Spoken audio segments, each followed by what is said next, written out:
Allahu subhanahu wa ta'ala e ka përmendur agjërimin në ajete kuranore, në fjalët e tij. Me një ajet kuranor, suratul Ahzab, ajeti 35, thot Allahu subhanahu i përmend agjëruesit dhe agjërueset. Pastaj pjesa e fundit të ajetit, Allahu azza wa jall ka përgatitur thot falje dhe shpërblim të madh. Andaj u vëlla i nderuar dhe u ti motër e nderuar, agjëroje, shfrytëzoje këtë muaj që ta agjërosh Ramazanin, sepse keme pas shpërblim të madh tek Allahu subhanahu wa taala. Gjithashtu i dërguari Allahu sallallahu alaihi wasallam në hadithe të sakta na ka transmetuar dhe thënë se agjërimi është mburojë, agjërimi të mbron nga epshet e kësaj dynjoje, agjërimi të mbron nga zjarmi i xhehenemit. Andaj mos e lësho këtë shans të madhe që po të vije.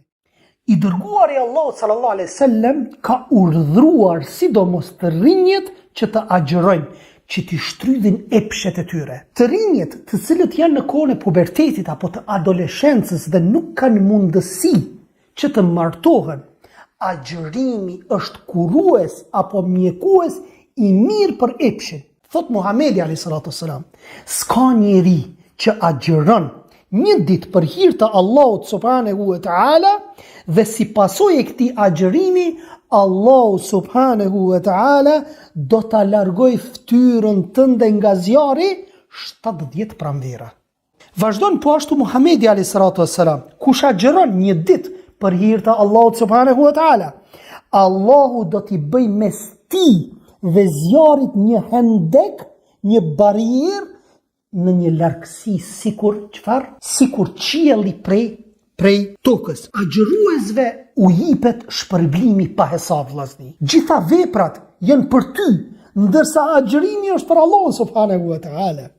Për atë arsye dhe Allahu azza wa jall do të shpërblej pa mos, sepse agjërimi është prej ibadeteve të fshehta që ti e ke raportin mes te dhe Allahut subhanahu wa taala.